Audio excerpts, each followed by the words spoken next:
नमस्कार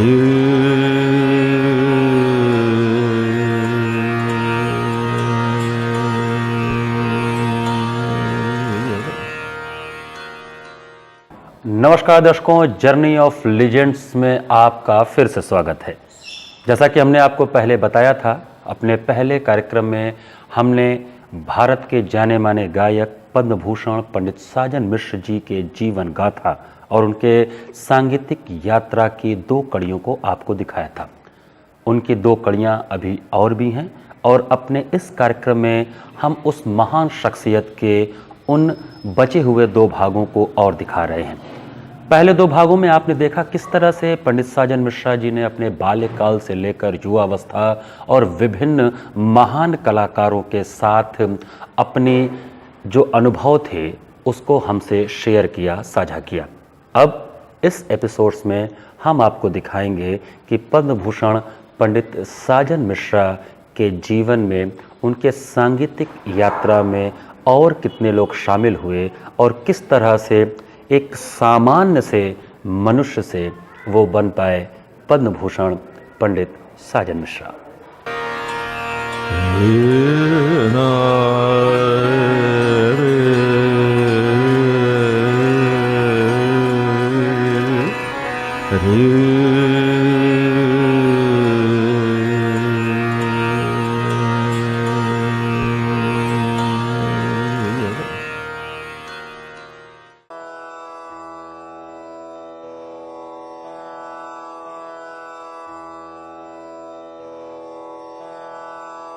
पद्म भूषण पंडित साजन मिश्रा जी आज हमारे साथ हमारे वार्तालाप के तीसरे सेशन में हैं। पंडित जी, आपका बहुत बहुत स्वागत है। पंडित जी, पिछले 2 सेशन में हमने आपके जीवन के विविध आयामों के बारे में बात किया। आज हम जो विषय उठाना चाहते हैं वो ये विषय है कि संगीत के क्षेत्र में जो घराने हैं, गायन के भी कई घराने हैं, तबले के भी कई घराने हैं, सितार के, बांसुरी के, बहुत अलग अलग घराने रहे हैं। ये घरानों का संगीत में क्या योगदान रहा है, इस पे आपका विचार?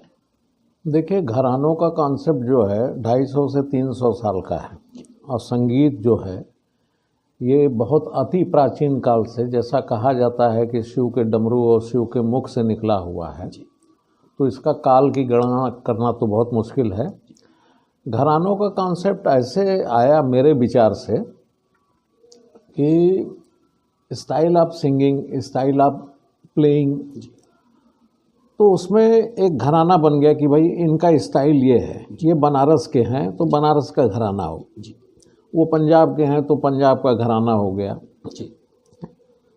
जबकि मैं ये कहता हूँ कि ये सच में कहा जाए तो ईश्वर का घराना है। ये घरानों के चक्कर में हम लोग नहीं रहते हैं, जबकि बनारस घराने को बिलोंग करते हैं। और मज़े की बात यह है, सुन के आपको ताज्जुब होगा कि जितने भी घराने बने हैं वो दूसरे शहर में जाके इस्टेब्लिश होकर घराने बने हैं। ये बहुत महत्वपूर्ण बात है। हाँ, अब जैसे जयपुर अतरौली घराना जो निर्माण हुआ तो उसका निर्माण हुआ बम्बई में। किराना घराना का निर्माण हुआ आपके महाराष्ट्र में ही, खास करके कोल्हापुर साइड में, पूना में। जबकि वो किराना नाम के एक गांव से उत्तर प्रदेश में है। हाँ, उत्तर प्रदेश में है, सहारनपुर के पास में है। वहाँ से वो खां साहब गए तो उस ज़माने में भाई कहाँ से आए हैं? किराने से आए हैं, तो किराने वाले खां साहब, तो वो एक घराना बन गया। अब उनका गायन का जो स्टाइल था, सुरीलापन था, उनका जो कहनगत था, तो उससे एक पर्टिकुलर एक स्टाइल डेवलप हुआ और उस शिष्यों की संख्या जैसी आपकी बढ़ी उस तरीके से आपका नाम हुआ। अब आगरा घराना, फैयाज खां साहब बड़ौदा महाराज के यहाँ जब वो गायनाचार्य बने, वहाँ गुरु बने, तो कहाँ से आए साहब? क्या बात है, खां साहब क्या अच्छा गा रहे हैं, आगरा वाले खां साहब, तो आगरा घराना हो गया। तो इस तरीके से घरानों का निर्माण हुआ। और सबसे बड़ी बात है कि हम वही 7 सुर गाते हैं, शुद्ध 5 सुर कोमल गाते हैं। तो मेरे हिसाब से इसमें बहुत ज़्यादा मेरे अपने पर्सनल विचार हो सकते हैं कि स्टाइल ऑफ सिंगिंग है, हर आदमी का अपना हृदय है संगीत को प्रस्तुत करने का। जी बंदिशें उन लोगों ने निर्माण की, एक से एक बंदिश हर घराने वालों ने निर्माण किया जी और सभी लोग उसको, जिसको जो अप्रिशिएट किया उसको गाया बजाया भी। जी कालांतर में उस समय तो उन लोगों के कहीं विचार में मतभेद कुछ नहीं थे, नहीं था। लेकिन बाद में उसको आके जी कुछ लोगों ने उसको कुछ इस तरीके से डेवलप करना शुरू किया कि मेरा घराना विशेष है, ग्वालियर मेरा विशेष है, तो किराना मेरा विशेष है, तो बनारस मेरा विशेष है। जी और एकमात्र घराना हिंदुस्तान में है बनारस। जी यहाँ के आर्टिस्ट यहीं रह के नाम किए, यशस्वी हुए, जी पूरे विश्व में गए, जी अभी भी जा ही रहे हैं। और सबसे मुख्य बात यह है कि यहाँ तीनों चीज़ है, संगीत की जो तीनों विधा है, गायन वादन नृत्य, जी और किसी घराने में शायद हमें तो नहीं दिखा है। जयपुर में है तो डांस है और गाना है, जी किराना में सिर्फ गाना है, आगरा में सिर्फ गाना है, जी रामपुर साहसवान में गाना है, भिंडी बाजार में गाना है। जी तो एकमात्र ऐसा घराना है जिसको संपूर्ण कहा जाए। जी लेकिन दुखद स्थिति यह है कि बनारस घराने की मान्यता गाने में लोग मानते ही नहीं हैं। जी ये बड़ा दुखद है। ये कुछ तथाकथित विद्वानों का वो है कहना हाँ, है। विचार है, हो जो सकता है। कहने को विद्वान है, जो सही मायने में विद्वान होगा वो तो सबको मानेगा। हाँ, मानना ही चाहिए। हम अगर आपको मान रहे हैं तो आपको हमको मानने में क्या कष्ट क्या है। कष्ट। जी यहाँ की गायकी में माना गया कि ठुमरी बहुत अच्छी गाई गई, जी और उसका कारण ये रहा कि लोग छोटा राग गा के उसके बाद ठुमरी गाते थे, जी तो ठुमरी ज़्यादा पसंद हो गया। जी अब अक्सर ये होता है हम लोगों के भी कार्यक्रम में, या बहुत सारे ऐसे आर्टिस्टों के कार्यक्रम में, कि 1.5 घंटा भैया ख्याल गाने के बाद एक भजन गाए, बोले अब वाह पंडित जी क्या मज़ा आया भजन में। अब जो 1.5 घंटा बिहागड़ा बैठ के गाए हैं छाती फाड़ के, जी वो भुला दिया जाता है। और कुछ उसमें से ऐसे भी श्रोता होते हैं कि बोले कि ओहो क्या बिहागड़ा सुने हैं, जी या क्या मारू बिहाग सुने हैं। जी तो सबका अपना अपना सोच है। जी और बनारस में सबसे बड़ी बात ये थी कि बड़े खुले विचार के लोग थे। यहाँ जो भी विद्वान आए उनसे उन्होंने उनकी विद्या को शेयर किया, जी और बड़ा प्यार से जी उनको सम्मान देके शेयर किया।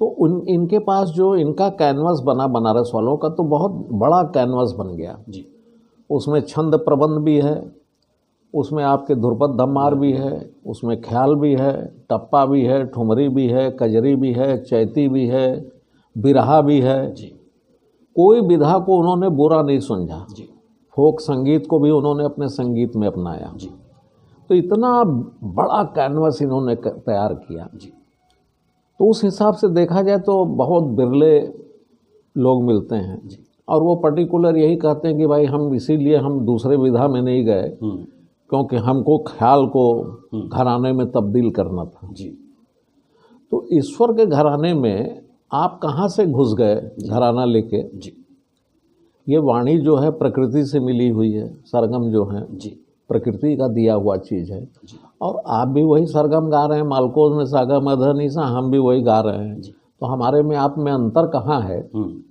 आप भी सुर लगा रहे हो, मैं भी सुर लगा रहा हूँ। जी मुझे समझ में नहीं आया कि क्यों इस तरीके के विचारों में मतभेद हुआ, और क्यों अपने घराने को लेके लोग इतना ज़्यादा कट्टर हो गए कि हम ही विशेष हैं। जी क्योंकि घरानों की जो बात चली है, घरानों में शुरुआत में मतभेद नहीं थे, फिर मतभेद हुए।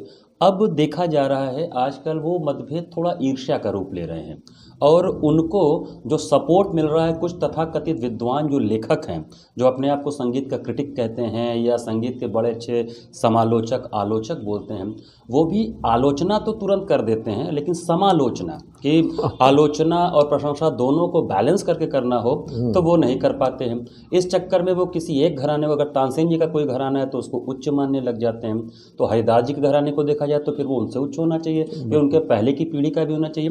तो ये जो मतभेद आज ईर्ष्या का रूप ले रहा है, इसका निवारण क्या होना चाहिए? आप क्या मानते हैं, क्या करना चाहिए? देखिए, ये दुखद है और बड़ा सत्य भी है जी क्योंकि बुजुर्ग लोग तो गड़े हुए मुर्दे नहीं उखाड़े। जी या बंटवारा नहीं किए। आजकल के तथाकथित जो खास करके विद्वान भी मैं उनको नहीं कहूँगा, क्रिटिक हैं, आलोचक हैं। और आलोचक को ये सोचना चाहिए कि आज अगर आपको बगल में बैठा के तानपुरा दे दिया जाए कि पहले आप तानपुरा मिलाइए, अब फिर उसके बाद में आप एक राग गाइए, उसका जोड़ राग मैं गाता हूँ या सेम राग गाता हूँ, आपकी बंदिश और मेरी बंदिश का तुलनात्मक अध्ययन हो जाए कि बंदिश कहाँ की अच्छी है, या हमारा कहने का क्या अंदाज है, आपके कहने का क्या अंदाज है। तो ये जो आलोचक हैं, क्रिटिक्स, ये सुनी सुनाई ही बात पे बात करते हैं और बायस्ड होते हैं। बायस्ड होना ही नहीं चाहिए। हमारे पिताजी सारे बड़े बुजुर्गों का नाम जिक्र लेके वो रोने लगते थे कि हाय हाय हाय बेटा, उस्ताद फैयाज खां साहब यही लाला बाबू के कॉन्फ्रेंस में तोड़ी गा रहे थे, तो जब वो ऋषभ पे खड़े हुए तो लग रहा है कि 20 ट्यूबलाइट एक साथ जल गया। क्या वर्णन है, क्या विजन आज है। मतलब कि 350 साल की हमारे घर की परंपरा, और मेरे पिताजी उस कार्यक्रम के साक्षी रहे हैं, और उन्होंने क्या वर्णन किया। गुलाम अली खां साहब के लिए बोल रहे हैं कि पटना में आए खां साहब, हम लोग भी गए थे गाने बजाने, तो उनका इश्क देख के मैं पागल हो गया कि यार ऐसे इश्क, गाने का इश्क। सीढ़ी पर चल रहे हैं तो जो स्टैंडिंग पोजीशन आता है जहाँ आप थोड़े देर सांस लेते हैं, वहाँ बैठ गए। बोले मनोवर मेरा सुरमंडल दे यार, यहाँ मन हो रहा है गाने का। सीढ़ी पर बैठ के गाने लगे। पैसेंजर आ रहे हैं, जा रहे हैं। तो उनको दुनिया से नहीं लेना देना था, उनको अपने संगीत से लेना देना था। तो ऐसे ऐसे बुजुर्गों का उदाहरण है। गुलाम अली खां साहब खैरागढ़ यूनिवर्सिटी गए कन्वोकेशन में, तो वहाँ डिग्री बांटनी थी। उस समय जयसुखलाल हाथी गवर्नर थे एमपी के, उस समय छत्तीसगढ़ नहीं बना था। तो खां साहब का गाना रखा गया था। तो वहाँ पे गए तो देखे कि सारे लोग अपने ड्रेस में हैं, ब्लैक रोब पहने हैं, टोपी लगाए हैं। तो खां साहब बड़े घबराए कि 50-60 आदमी काला काला पहने हुए सब, इधर से उधर, इधर से उधर। तो एक लड़के को बुला के बोले भैया ये कुछ अलग से तुम लोग दिख रहे हो यार, ये क्या पहने हो। बोले खां साहब ये रोब है और आज हम लोगों को डिग्री मिलने वाली है। बोले किस चीज़ की डिग्री मिल रही है। बोले पीएचडी की। बोले ये क्या होता है। बोले इसमें हम लोगों को डॉक्टरेट का उपाधि मिलेगा, डॉक्टर अनिल मिश्रा हो जाऊंगा या जो भी हो जाऊंगा। तो बोले अच्छा आप डॉक्टर हो जाओगे, संगीत के डॉक्टर। अरे वाह, कितने राग भैया सीखे हो आप। कोई बोल रहा है 48 राग, कोई 52 राग, कोई 54 राग। बहुत अच्छा, बहुत अच्छा, खूब खुश रहिए, खूब खुश रहिए। तो जब डिग्री बांटने की बारी आई तो जयसुखलाल हाथी जी बोले चलिए ऊपर। बोले मैं तो गाने आया हूँ। बोले नहीं, आज तो आप ही देंगे डिग्री। बोले मैं उस काबिल नहीं हूँ। यहाँ 48 राग, 54 राग, 52 राग वाले लोग घूम रहे हैं, गुलाम अली 5-7 राग में अभी खोज रहा है। तो इतना सहजता जब किसी कलाकार में आता है तब वो अमर कलाकार बनता है। उस्ताद गुलाम अली खां साहब बनता है, उस्ताद अमीर खां साहब बनता है, उस्ताद फैयाज खां साहब बनता है, पंडित भीमसेन जोशी बनता है। ये ऐसे नहीं बनते हैं। केसर बाई ऐसी बनती हैं, किशोरी अमोनकर ऐसी बनती हैं। कभी इन लोगों के मुंह से आपने कभी किसी गलत वक्तव्य सुना हो? कभी नहीं। इतने इंटरव्यू हैं भीमसेन जोशी जी के, इतने इंटरव्यू हैं पंडित जसराज के, इतने इंटरव्यू किशोरी जी के हैं। कभी उन्होंने किसी घराने पे विवाद नहीं किया, किसी चीज़ पे भी उन्होंने किसी को क्रिटिसाइज नहीं किया। तो विद्वान जो होते हैं ये चुपचाप अपनी साधना में रहते हैं। वही है ना कि हाथी जब निकलता है तो कुत्ते भौंक भौं भौं भौं भौं करते हैं। तो लोगों की आदत है। हम लोग इस सब चीज़ों से परवाह नहीं करते हैं, क्योंकि हमारे संस्कार ऐसे हैं कि कहा गया है कि बेटा जिसको जो बोलना है बोले, तुम अपने काम में लगो। अगर वहाँ कान दोगे तो परेशान रहोगे, नाना प्रकार की बीमारी होगी, सुर नहीं लगेगा, बेचैनी रहेगी। जहाँ उस विरोधी पक्ष को देखे वहाँ तुम्हारा टेंशन बढ़ जाएगा। तो हम लोग के संस्कार में हमारे पिताश्री ने बचा लिया हम लोगों को। और सभी अच्छे हैं, जितने भी घराने हैं, जो भी हैं, उन्होंने कुछ किया है तभी आज नाम। जो भी कला जगत में है वो प्रशंसनीय है। बिल्कुल बिल्कुल। पंडित जी, जिस समय आप लोग का कैरियर शुरू हो रहा था, जब आप लोग बनारस के मार्केट से बाहर निकले, दिल्ली जाके बसे और आप दोनों भाइयों ने गाना शुरू किया, उस समय आपसे पहले की पीढ़ी के गायक भी थे पूरे भारतवर्ष में और जरूर। आपकी पीढ़ी के लोग भी थे। तो भीमसेन जोशी जी के साथ कैसा आप लोग का रिश्ता रहा, जसराज जी के साथ कैसा रहा, या कभी उस्ताद आमिर खान साहब से मिलने का या उनसे आशीर्वाद का मौका मिला हो, तो उसके कुछ संस्मरण ऐसे जो आपको याद हों तो उसके बारे में कुछ बताएं। उस्ताद आमिर खान साहब से तो मिलने का सौभाग्य नहीं हुआ जबकि वो बहुत बाद में वो गुजरे, जी। लेकिन संयोग नहीं बना। जी भीमसेन जी का बहुत बड़ा स्नेह हम लोगों के ऊपर था, जी। आशीर्वाद था। जी पंडित जसराज जी हम लोगों को बहुत प्यार करते थे, अंततः वो बहुत ही प्यार करते थे, बड़े गौरव से बोलते थे। किशोरी जी हम लोगों को बहुत प्यार करती थी। हीराबाई बडोदकर जी का आशीर्वाद मिला, जी बसंतराव देशपांडे जी का आशीर्वाद मिला, पंडित ओमकार नाथ ठाकुर जी का। हम लोग का गाना नहीं सुने जी लेकिन आशीर्वाद दिए कि खूब अच्छा करो। जी 1965 में उनसे मिलने का सौभाग्य हुआ था और उनके हाथ से, उनके जेब में हमेशा मेवा मिश्री रहता था, जी। तो तल मखाना काजू बादाम भी मिला हाँ। कि ये खाओ और गाओ। जी उस्ताद नजाकत सलामत अली खान साहब से मिलने का सौभाग्य हुआ, उनका भी स्नेह आशीर्वाद मिला। जी और बहुत वर्षों बाद में 81 या 82 में सिर्फ सलामत खान साहब आए थे अपने बेटे के साथ में दिल्ली में, तो मैं गया था उनको सुनने। जी तो उस्ताद अमजद अली खान साहब ने कहा कि उस्ताद सलामत खान साहब, ये दो भाई भी बहुत अच्छा गा रहे हैं, राजन साजन मिश्रा। बोले अरे हमने सुना है जलंधर टीवी में इन लोगों ने गाया हुआ जोग, माशाअल्लाह बहुत अच्छा गा रहे हैं। हमने कहा बस दुआ दीजिए। जी तो उन्होंने बड़ा दुआ दिया, पीठ पे हाथ रखा। जी फिर अमजद भाई ने कहा कि एक और चीज़ बता दूं कि ये पंडित गोपाल मिश्रा जी के बेटे हैं। अरे खड़े हो गए और खड़े होकर ऐसे हग किए हमको। जी बोले बेटा ऐसा सारंगी वादक हमने नहीं देखा। तभी तो आप लोग अच्छा कर रहे हो, अच्छे घर के लोग हो, तालीम है, जी खूब अच्छा गाओ, खूब अच्छा गाओ। बड़ा दुआ दिया उन्होंने। शराफत खान साहब आगरा वाले, उनका भी बहुत बड़ा प्रेम और स्नेह मिला। और हिंदुस्तान के करीब करीब सभी कलाकारों का, इवन जो छोटे कलाकार हैं वो भी बहुत दिल से रिस्पेक्ट करते हैं। तो हम लोग अपने आप को बड़ा भाग्यशाली समझते हैं कि सभी का स्नेह और प्रेम बना हुआ है। और हम लोग किसी से द्वेष नहीं करते, तो वो भी हमारे साथ द्वेष कैसे कर सकते हैं। जी। पंडित जी, बनारस से बहुत से नाम हैं, भारत रत्न रविशंकर जी, बिस्मिल्लाह खान खान साहब, बिल्कुल। पद्म भूषण पंडित किशन महाराज जी, जी। पद्म भूषण पंडित गुदई महाराज जी, शांता प्रसाद जी, बहुत से नाम हैं। ये लोग भी आप लोग को आशीर्वाद दिए ही होंगे। बहुत। इन लोग के साथ कैसा रहा है, कैसा व्यवहार रहा, या कैसा संस्मरण, रविशंकर जी के साथ का कोई संस्मरण आपको? बहुत सारा संस्मरण है और उनके साथ में हम लोगों ने करीब 5-6 कॉन्सर्ट भी शेयर किए। अच्छा। और पंडित जी बहुत प्यार करते थे, बहुत स्नेह करते थे। इन्होंने जबकि अपने रिम्पा में बनारस के फेस्टिवल में उन्होंने सुना गायन, सबसे पहले तो उन्होंने हम लोगों का गायन सुना संकट मोचन में। ये होगा 72-3 की बात होगी। हम लोग 67 में पहली बार संकट मोचन गाए थे, 73-74 भी हो सकता है। उस समय पंडित रविशंकर जी का जन्मदिन था। अच्छा।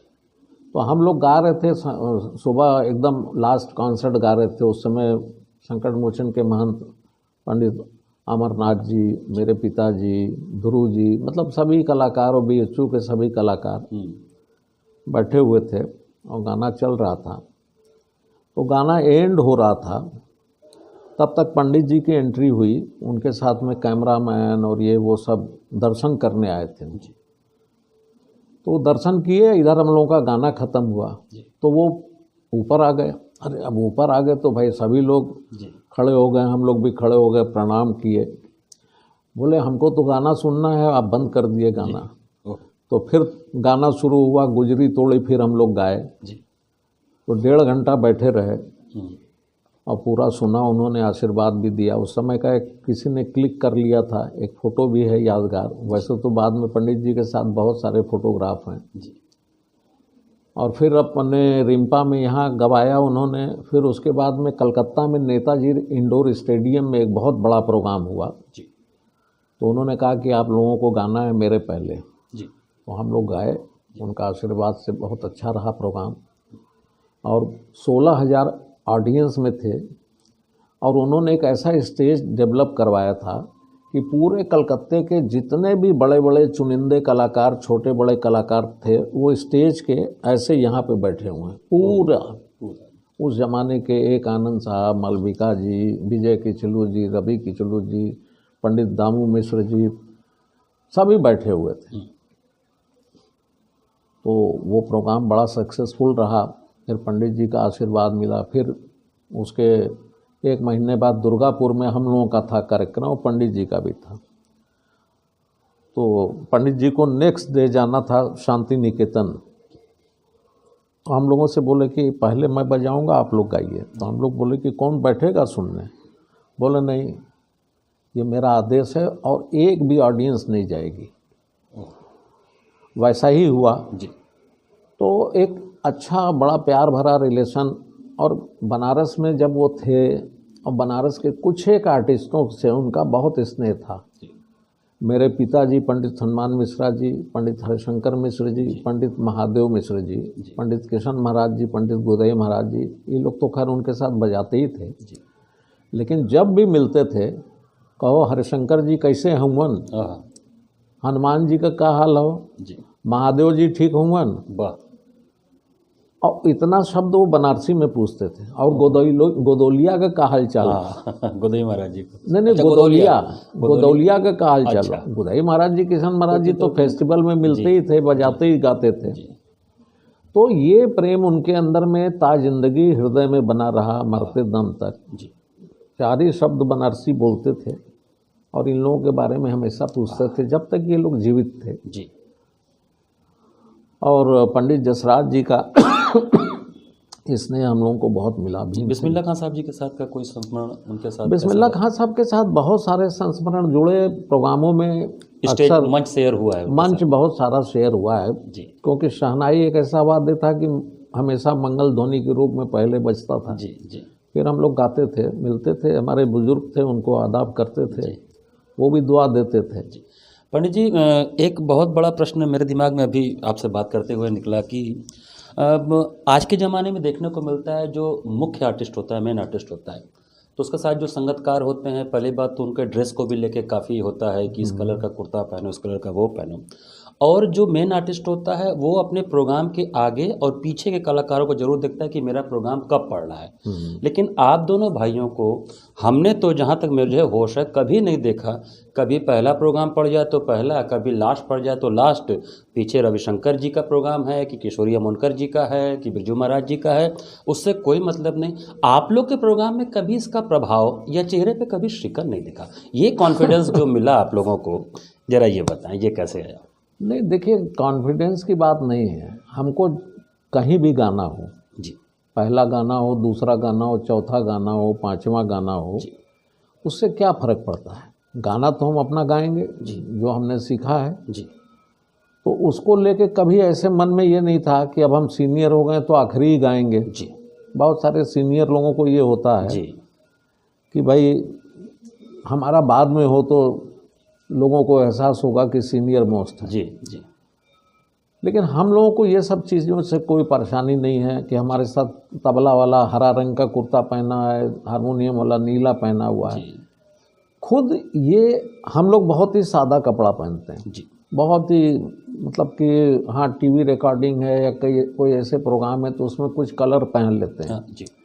नहीं तो मैक्सिमम हम लोग क्रीम कलर, वाइट कलर जी, इन सब में रहते हैं। और कोई कढ़ाई उढ़ाई नहीं पहनते हैं, कोई बाहर चेन नहीं निकालते हैं, माला नहीं निकालते हैं जी जी।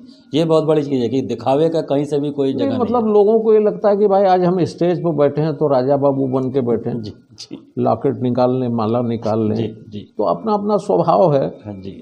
तो हम लोगों के स्वभाव में वो ढला नहीं जी। और रहा बात ये कि कोई हमारे पीछे गा रहा है या पीछे बजा रहा है, जी उससे हमें इसलिए नहीं फर्क पड़ता है कि हमें अपने गुरु और अपनी माँ सरस्वती पे इतना भरोसा है जी कि हम जो गाएंगे अपना गाएंगे, जी उसके बाद जिसको जो गाना बजाना है वो गाएगा बजाएगा। जी। मुझे एक संस्मरण याद आ रहा है कि अभी 1 साल पहले ही बनारस के भैंसासुर घाट पर जो 3 दिवसीय कार्यक्रम हुआ था और उसमें आशा भोसले जी भी आई थी और उसमें आप और पंडित राजन मिश्र जी चीफ गेस्ट बन के गए थे। एक शाम में 3 शाम में एक शाम आप लोग गए थे, उसमें अन्नू कपूर जी अनाउंसमेंट में थे। तो मुझे याद आ रहा है कि मैं ही आपको लेके गया था और बिल्कुल। आप लोग धोती कुर्ता में थे और अन्नू कपूर जी का ये वर्डिंग था स्टेज से कि 50,000 लोग यहाँ बैठे हैं और मैं सूट पहन के बैठा हूँ, लेकिन राम लखन की जोड़ी देखिए भारतीय वेशभूषा में धोती कुर्ते में पद्म भूषण पंडित राजन मिश्र जी और पद्म भूषण पंडित साजन मिश्र जी आ रहे हैं। तो वो सादगी और वो सारा कुछ जो आपके कार्य से इस आपकी पर्सनालिटी को उस मुकाम तक माँ सरस्वती ने पहुँचाया है। पंडित जी, यहाँ पे एक प्रश्न मेरा ये है कि बहुत कम लोगों को अवसर मिलता है जो साक्षात माँ सरस्वती का स्वरूप है लता मंगेशकर जी, उनके साथ गाने का। और आप लोगों ने बॉलीवुड का एक फिल्म, बहुत ही बेहतरीन फिल्म किया है सुर संगम। लता जी के साथ जो आप लोगों ने गाया वो कैसा अनुभव था और वो कैसी पर्सनालिटी हैं, वो थोड़ा हमें बताएं। लता जी बहुत ही सहज हैं, बहुत बड़ी स्टार हैं, माँ सरस्वती उनके ऊपर बड़ी कृपालु हैं। जी और आप मतलब उनके पिताजी के नाम से एक फेस्टिवल होता है, पंडित दीनानाथ मंगेशकर संगीत समारोह। जी तो उसमें हम लोगों ने 1979 में गाया था और श्रीमती सितारा देवी का डांस था। हाँ, तो लता जी उस समय से खास करके हृदयनाथ जी जी और किशोरी जी, एक ज़माने में जब हम लोग मुंबई आते थे जी तो हृदयनाथ जी और किशोरी जी अक्सर आती थी प्रोग्राम में, बहुत प्यार करते हैं। तो उस साल हम लोगों का कार्यक्रम रखा उन्होंने दीनानाथ जी के स्मृति में। तो वहाँ लता जी से मुलाकात हुई, पर्सनली मुलाकात हुई। मेरी बड़ी बहन भी गई थी क्योंकि वो लता जी की बहुत बड़ी फ़ैन है। जी तो उनको ये था कि भाई मैं एक बार लता दीदी को नज़दीक से देख लूं। जी तो बड़े प्यार से आई, बहुत प्यार से बात की। उनकी आवाज़ में भी कितनी मधुरता है, तो वो सुन के भी अच्छा लगा। जी और फिर प्रोग्राम सुनने के बाद फिर 2-3 बार उन्होंने हम लोगों के कार्यक्रम को सुना, अटेंड किया, उनका अपना स्नेह मिला। जी तो बहुत अच्छा संबंध रहा। सुर संगम के समय में भी उन्होंने बड़ा अच्छा सहयोग किया, सब कुछ अच्छा हुआ। तो अच्छे लोग अच्छे ही रहते हैं। जी। तो पंडित जी, आज का सेशन हम यहीं समाप्त करेंगे। आज आपसे आपके जीवन के और बहुत से महत्वपूर्ण आयामों पर बात हुआ। आपके समकालीन और आपके बुजुर्ग कलाकारों का आपके साथ कैसा रिश्ता रहा है, इस पे हमने चर्चा किया। कैसे कैसे उन लोग का आशीर्वाद मिला और मेरे ख्याल से संगीत जगत में आशीर्वाद का बहुत बड़ा योगदान होता है एक जरूर कलाकार बनने में। जरूर जरूर। तो आज का सेशन हम यहीं समाप्त करते हैं।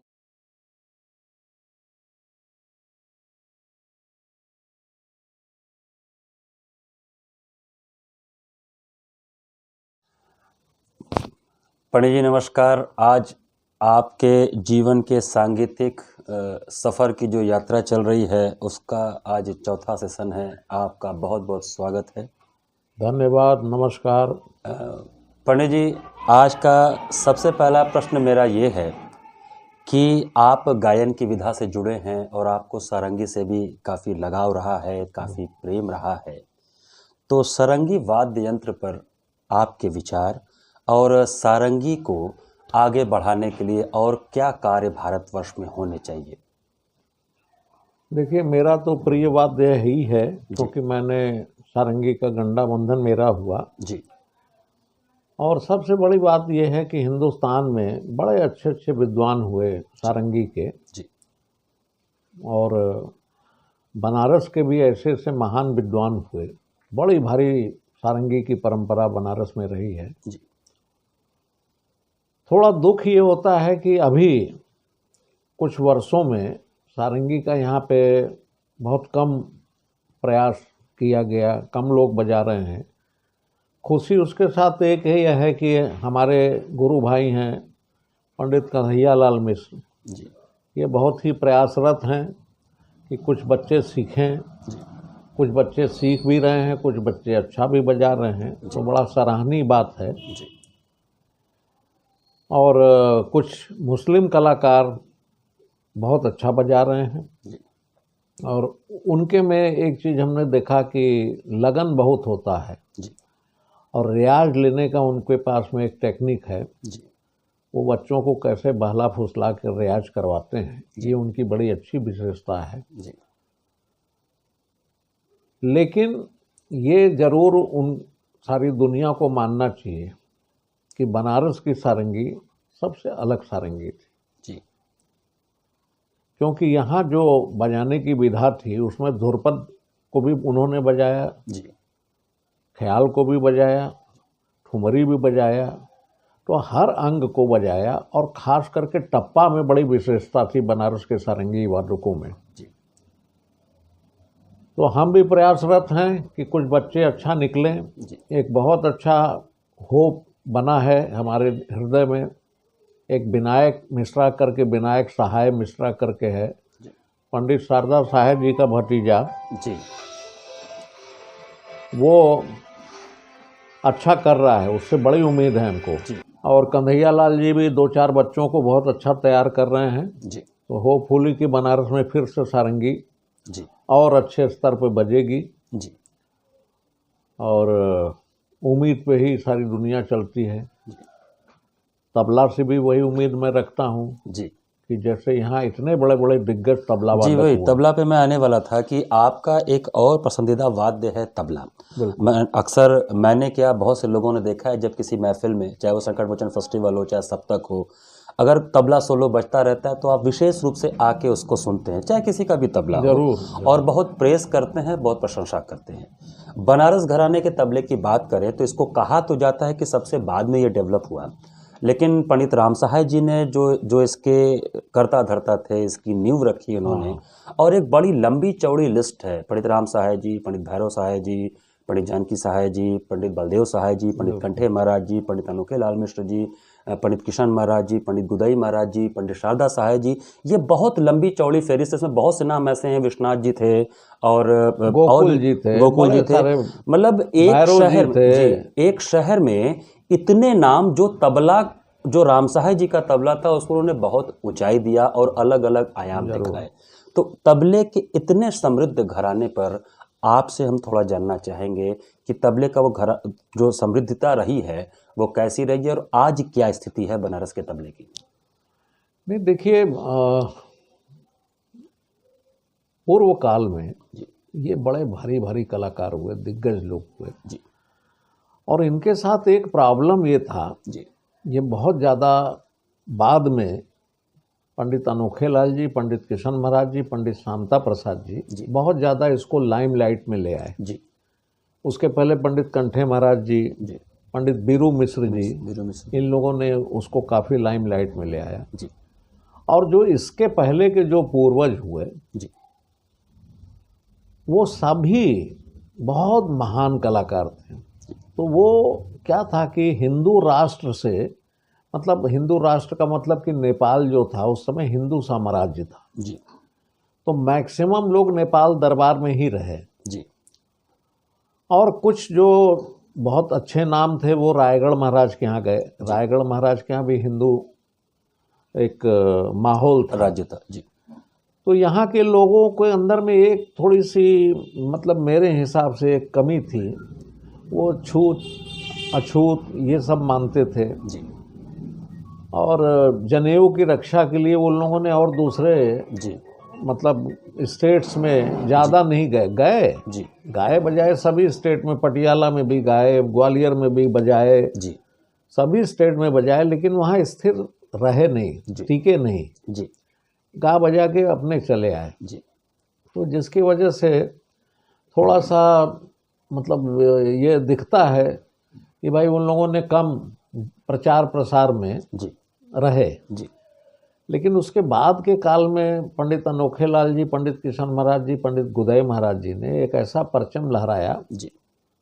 और उसके बाद के श्रेणी में पंडित राम जी मिश्र, हाँ पंडित शारदा साहब जी, हाँ पंडित कुमार लाल मिश्र, जी इन लोगों ने उस मोर्चे को काफ़ी दिनों तक संभाला। जी लेकिन दुखद सत्य ये है, जैसा कि हमने अपने क्लासिकल म्यूज़िक के ऊपर कल ही के वार्तालाप में मैंने कहा कि भैया सारेगामा ही दुनिया के हर घराने गाते हैं, हम भी वही गाते हैं जी तो उसमें इतना मतांतर नहीं होना चाहिए। जी तो वैसे ही तबला में भी जी जो तबले का पहला कायदा है, धाधा तेट्टे धाधा तुन्ना जी ताता तेट्टे धाधा दिन्ना, जी ये सब घरानों में इसी से तालीम दी जाती है। जी और उसमें अपने अपने मिजाज के टुकड़ा, तिहाई, रेला, कायदा का निर्माण हुआ। जी बनारस बात चूँकि पखावज बेस्ड, जी पंडित राम सहाय जी का सोच था कि जब ये पखावज से निकला हुआ साज है, जी पखावज को आधा काट के ये बनाया गया है, जी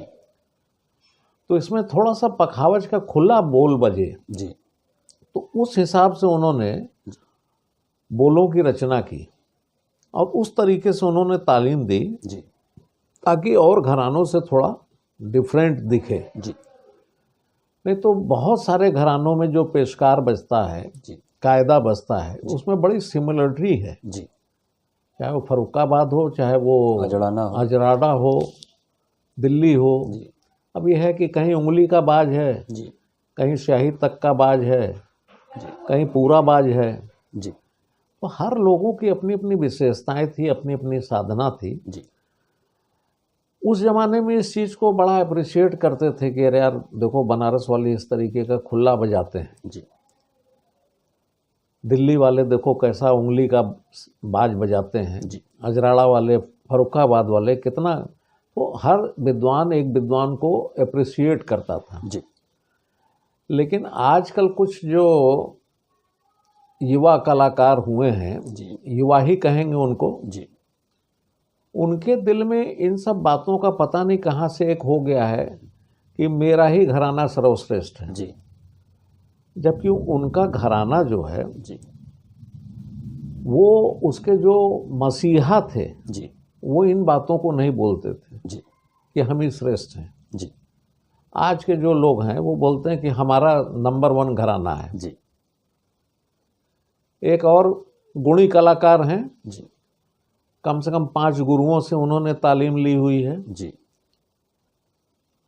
और वो भी यही कहने लगे कि बस यही लोग थे विशेष, जी दूसरे तो कुछ थे ही नहीं। जी तो ऐसी मानसिकता नहीं होनी चाहिए संगीत में। जी जिन्होंने किया है, जिन्होंने जो अच्छा किया है, जी और दुख का विषय यह है कि उनके जो मास्टर थे, गुरु थे, वो कभी नहीं बोले। जी वो अप्रिशिएट करते थे कि हाँ यार, किशन महाराज का अपना एक रंग है, गुदई महाराज का एक अपना रंग है, अनोखे लाल का एक अलग रंग है। जी लेकिन आज के जो लोग हैं उनको पता नहीं क्या हो गया है।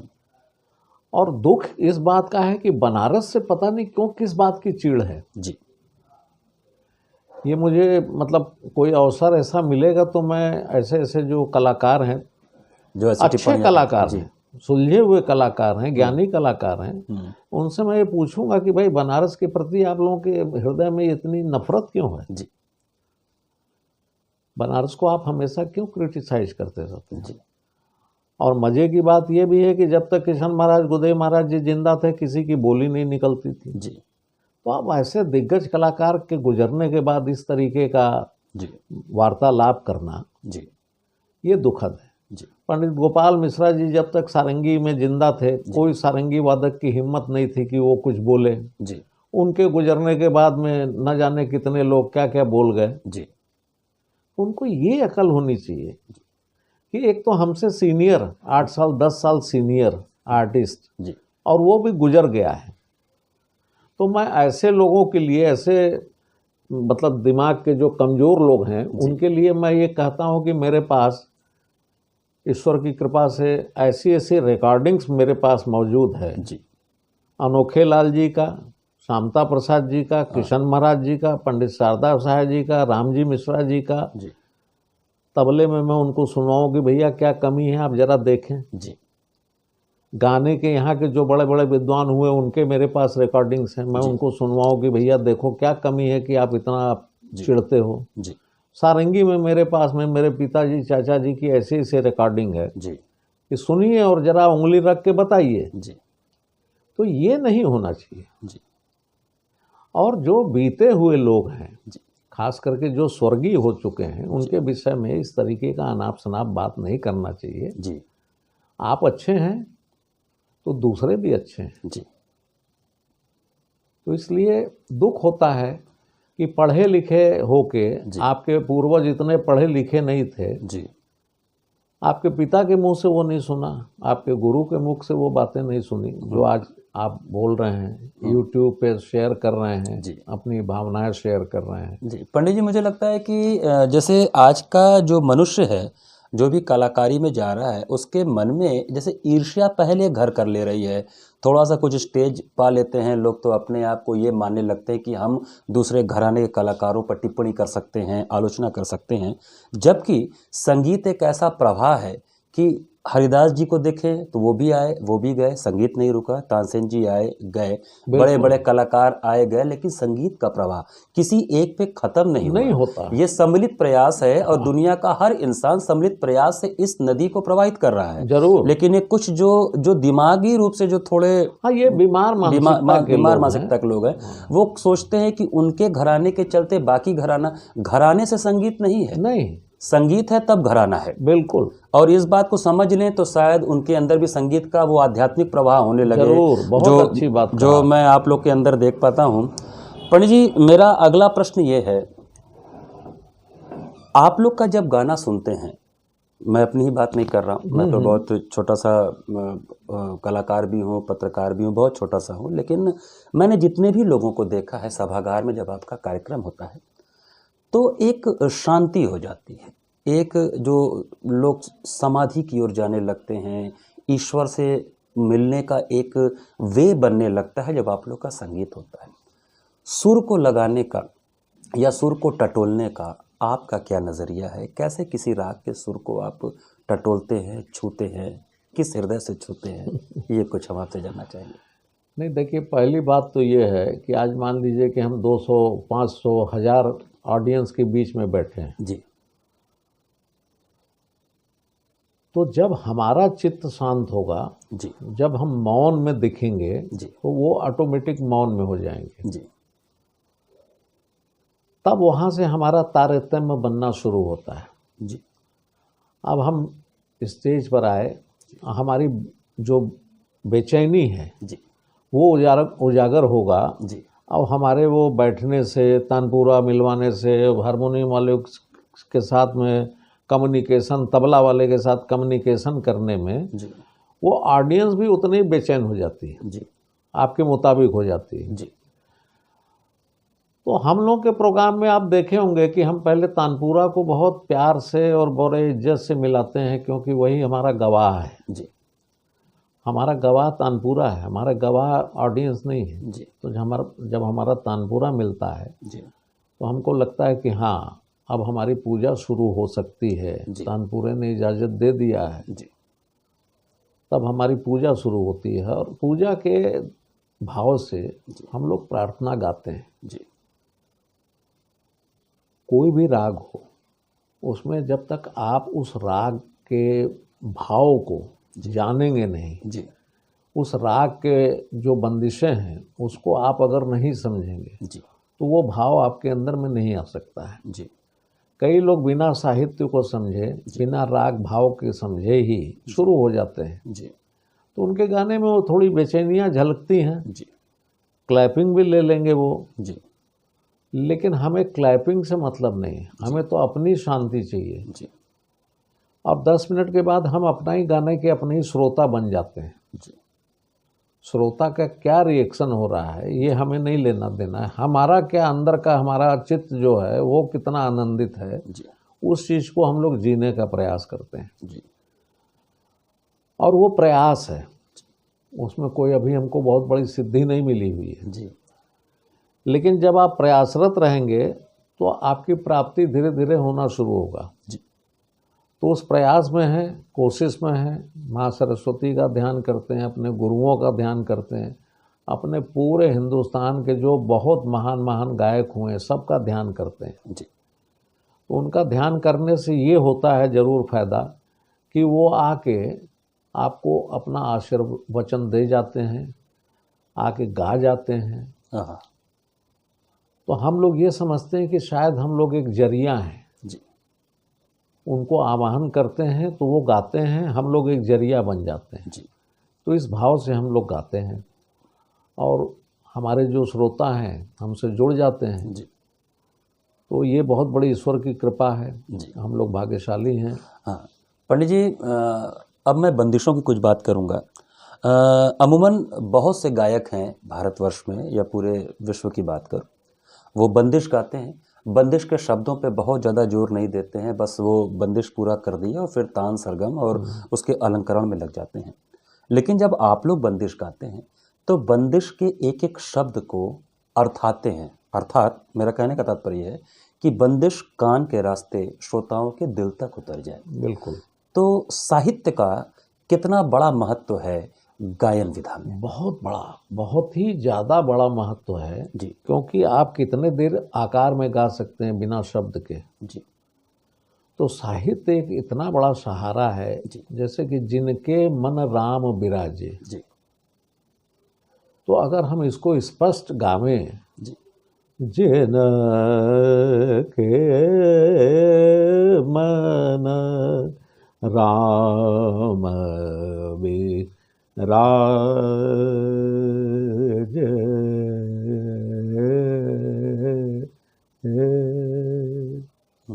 अब हमने स्पष्ट कहा तो हमारे श्रोता को भी समझ में आया कि जिनके मन राम बिराजे, जी वाके सफल होत सब काज, जिनके मन राम बिराजे। जी अब हमने स्पष्ट इसको कर दिया कि जिनके मन राम बिराजे, वाके सफल होए सब काज। जी तो अगर आप राम की भक्ति करेंगे जी या किसी भी देवी देवता का करेंगे, अल्लाह मियाँ का करेंगे, तब आपका सब कार्य जो है सफल हो सकता है। वाके सफल होए सब काज, सब काज हो सकता है, पॉसिबल है। तो जब हम इस चीज़ को अर्थाते हैं, एक तो सबसे बड़ी बात यह है कि हमारे बड़े भाई साहब ने इस पर बहुत ही शोध कार्य किया। गाने के पहले वो पूरी बंदिश मतलब पूरी अस्थाई वो लोगों को बता देते हैं। जी तो उससे वो श्रोता भी जुड़ जाता है। जी और नहीं, अब इसी को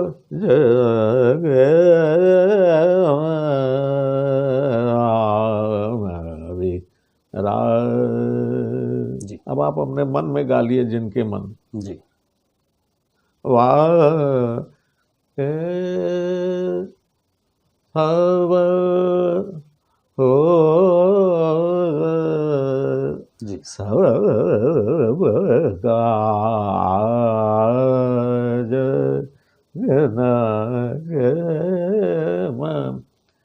तो आपने स्पष्ट नहीं किया जी तो श्रोता नहीं समझ पा रहा है, उस साहित्य को नहीं समझ पा रहा है। जी और गायक को जब तक साहित्य नहीं समझ में आएगा तो उसका भाव कैसे प्रकट करेगा। जी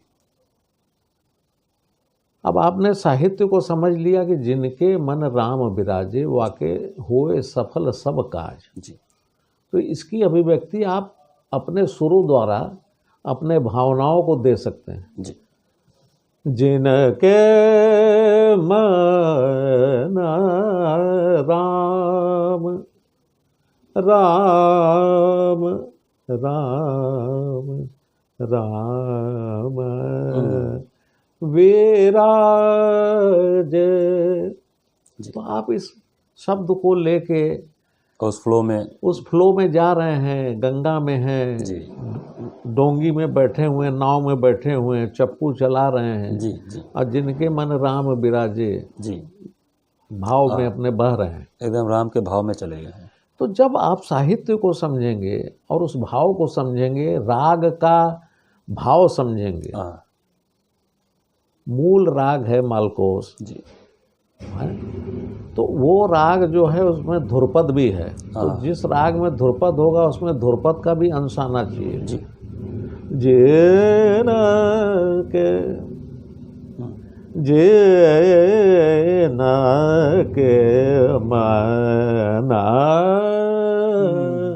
धुरपद का अंग है, वीणा का अंग है जी तो ये जब आपको तालीम होगी, आपका गुरु ऐसा होगा, जी तब तो आपका दृष्टि वैसा बनेगा। जी नहीं वो स्कूल की तरह सिखा दिया गया, जी जिनके मन राम बिराजे,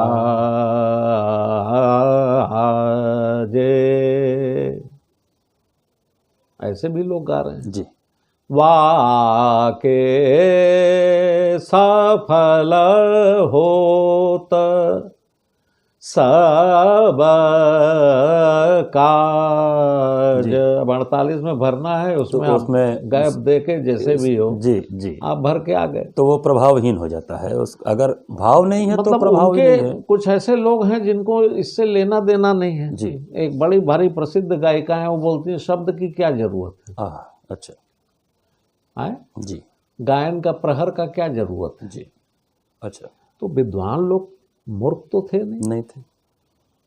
हर सुर का कब कितने औंस में आपके कान पे असर पड़ेगा, जी जो आपके शरीर पे असर करेगा। शरीर पे असर करेगा। जी क्योंकि भैरव सुबह सुबह अगर हम सुनते हैं तो हमारा ब्लड प्रेशर और हमारा हाँ जो ब्लड नहीं देखिए, अब सर्कुलेशन आप है वो उसका ऋषभ कोमल ऋषभ है, भैरव जैसा आपने कहा, जी वही ऋषभ तोड़ी में भी आके लगता है। जी अब देखिए वो सवेरे का है भैरव, जब मतलब सूर्य की किरण फूटने मतलब बस निकलने वाली है कण, तो उस समय का राग है भैरव। जी आ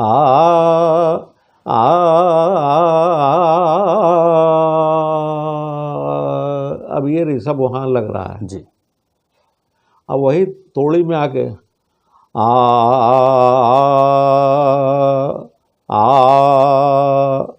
खड़ा हो गया। जी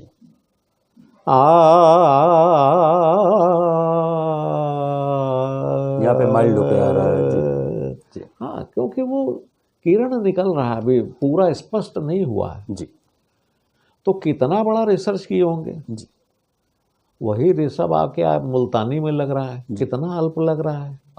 संध्या होने में अभी बस देर है, जी तो वहाँ वही कोमल ऋषभ कैसा लग रहा है, जी वही श्री में आके कैसा लग रहा है, कितना आंदोलन होना चाहिए।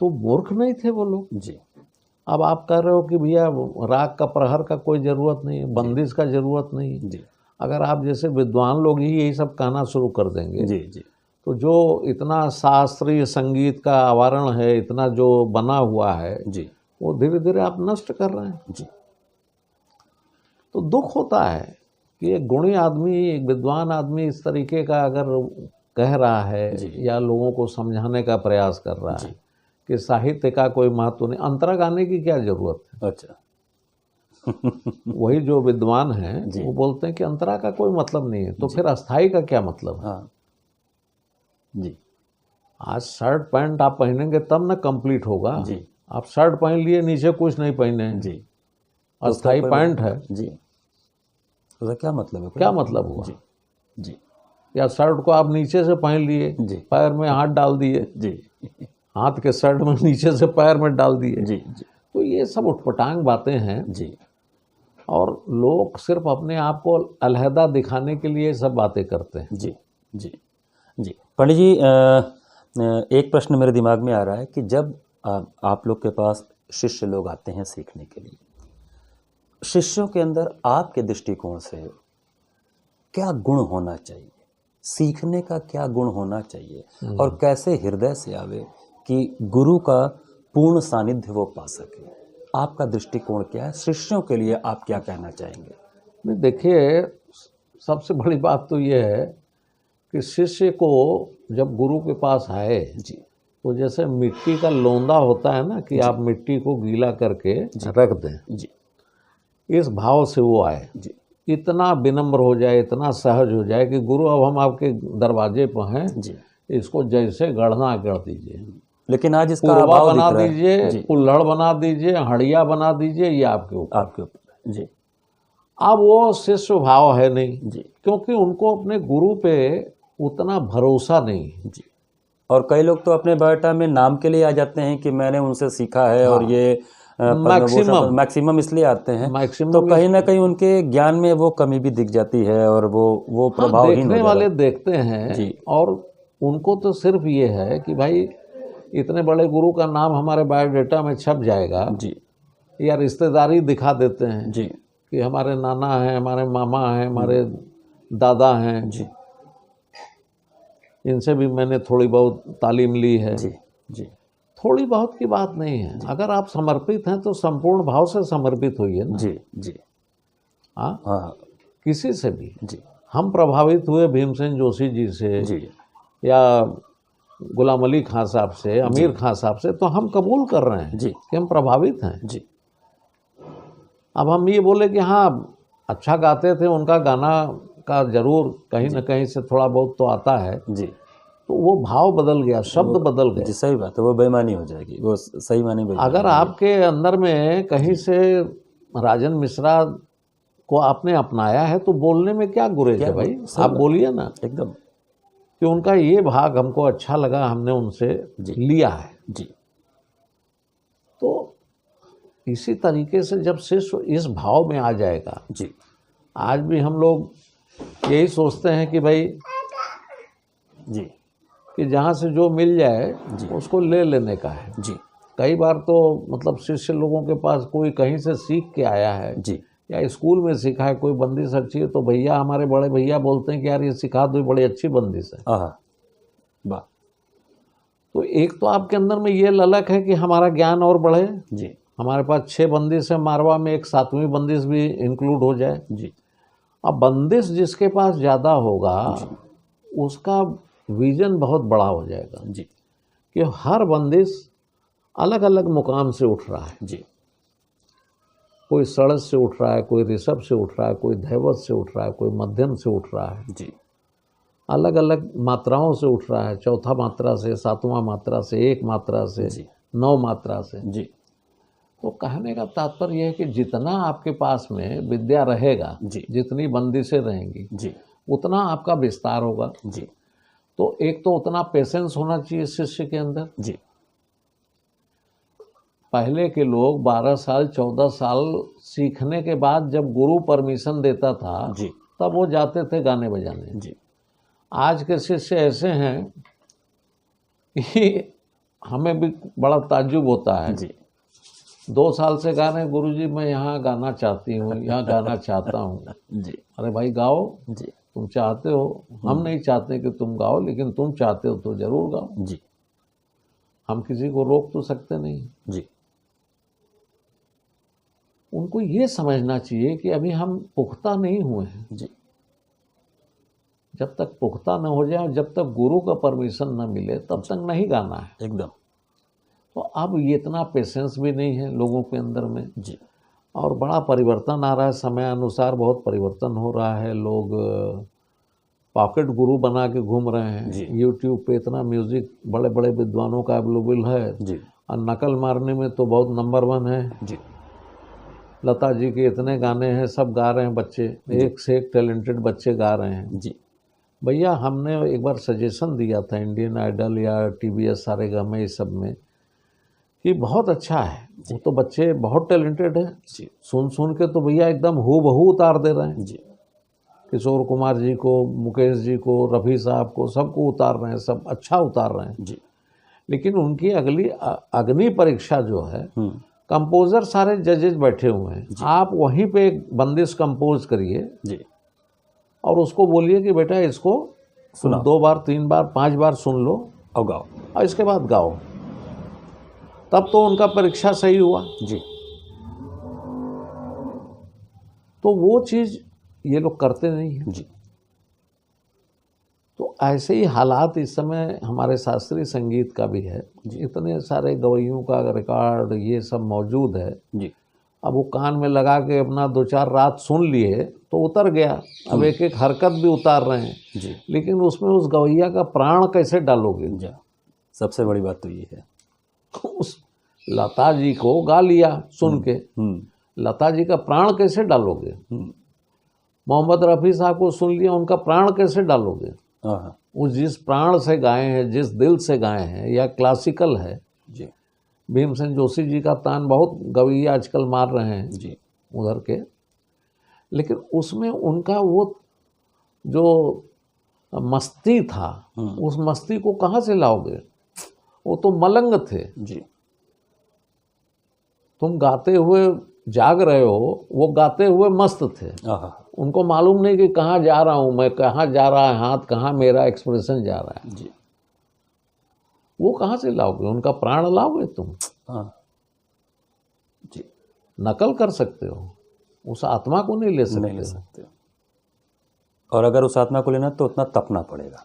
तपना पड़ेगा, आहा। उतना गिरना पड़ेगा। हाँ एक कुछ लोगों ने कहा है कि ये वो विद्या है जी।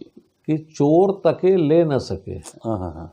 भिस्त भरा, क्या था यार, याद है? मतलब सोने का घड़ा भरा हुआ है और चोर देख रहा है जी। लेकिन उसको ले नहीं पा रहा है। उसके आगे की लाइन मैं भूल रहा हूँ। जी। तो पुराने लोग ये कहते थे कि बेटा तुम देखोगे लेकिन उड़ा नहीं सकते हो। हाँ हाँ हाँ। सही बात। क्योंकि वो मेरा आत्मा का धन है। हाँ सही बात। जी। नकल कर लोगे, जी। तान नकल में कर लोगे, लेकिन मैं किस आत्मा से तान मार रहा हूँ, जी। किस आत्मा से उसको कह रहा हूँ, उसको नहीं कह पाओगे। जी। तो उसके लिए आपको उतना माइल्ड होना पड़ेगा, उतना नरम होना पड़ेगा जी। कि एक एक बंदिश को। हमारे बड़े ताऊ जी थे, पंडित रामू मिश्रा जी गया के, जी। वो अपने बेटे को, गोवर्धन जी को, जी। खाली ठुमरी में हाँ कैसे लगेगा बेटा, हाँ हाँ। आए तो बोले कि 1 महीना तक हमको खाली हाँ कहना सिखाएं। हाँ हाँ। ओह। अरे न मानूंगे, न मानूंगे, न मानूंगे, हाँ।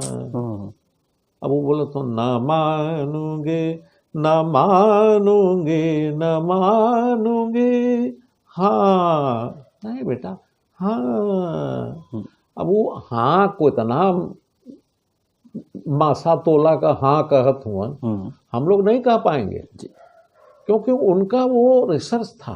जी। बोले 1 महीना में हमको हाँ करना सिखाएं कि कैसे हाँ। हाँ। अरे हाँ हाँ हाँ हाँ हाँ हाँ हाँ।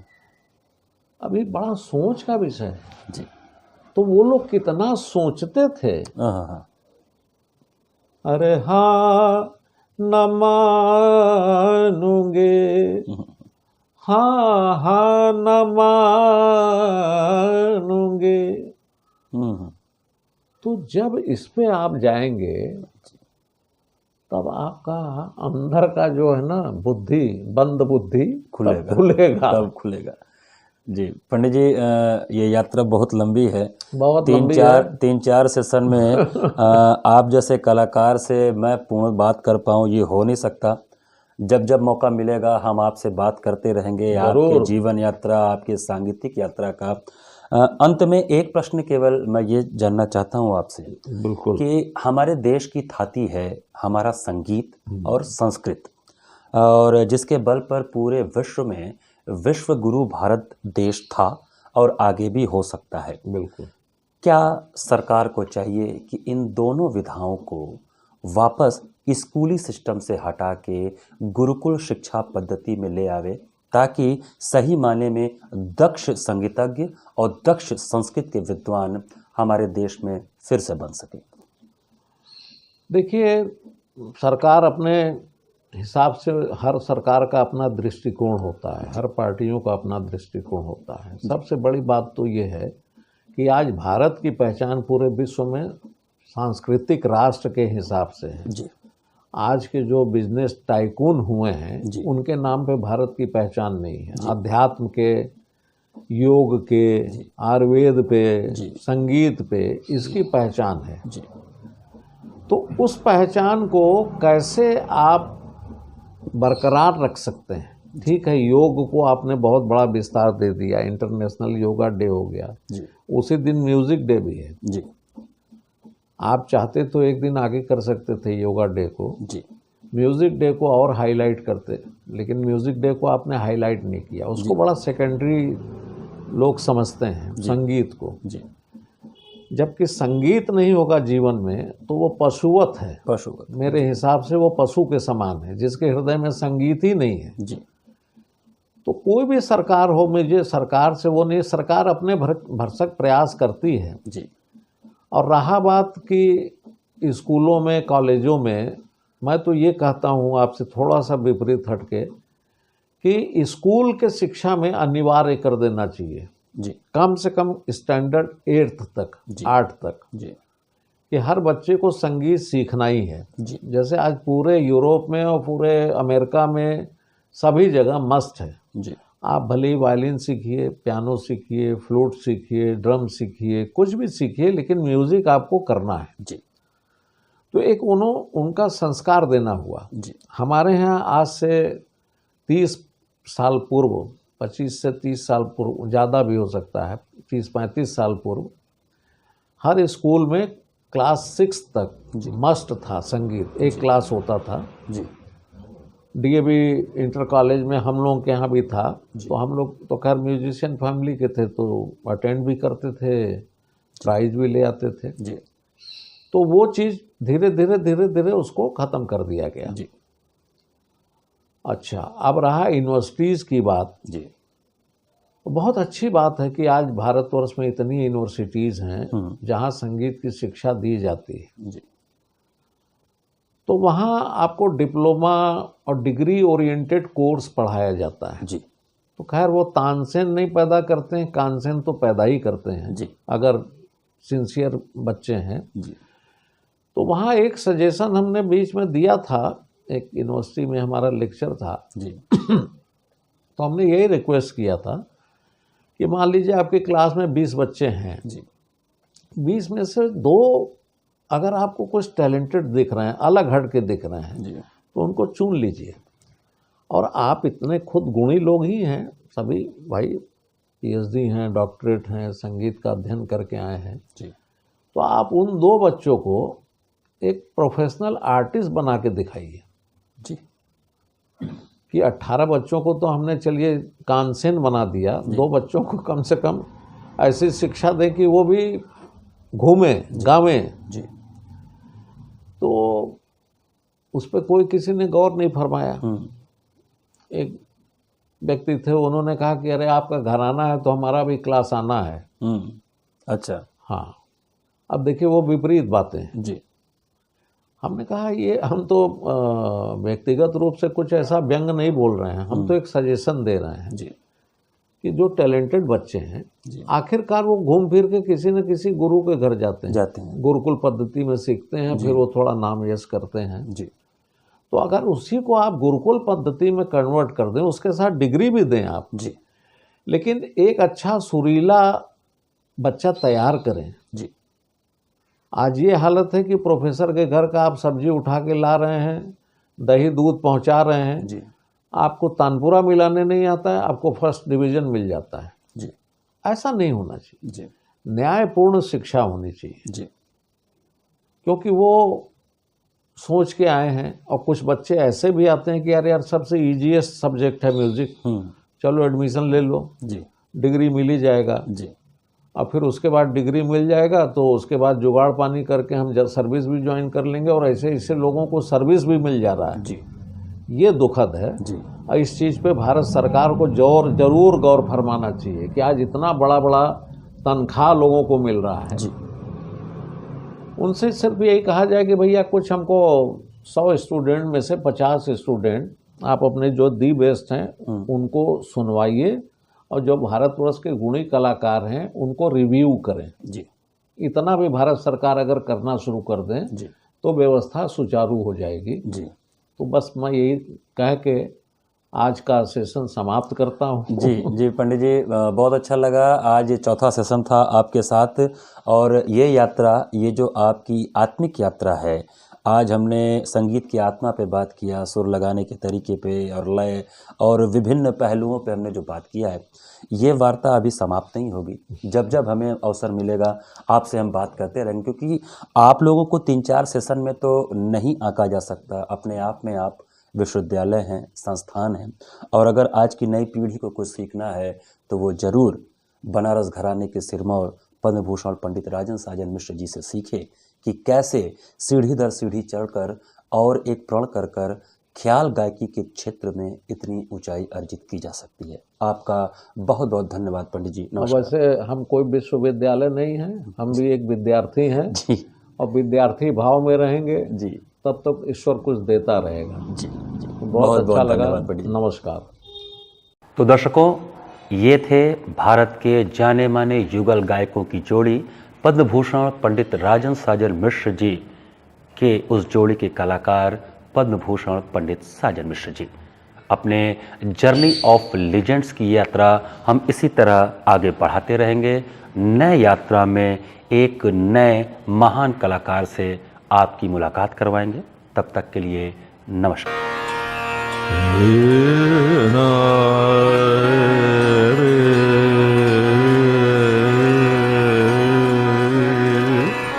रे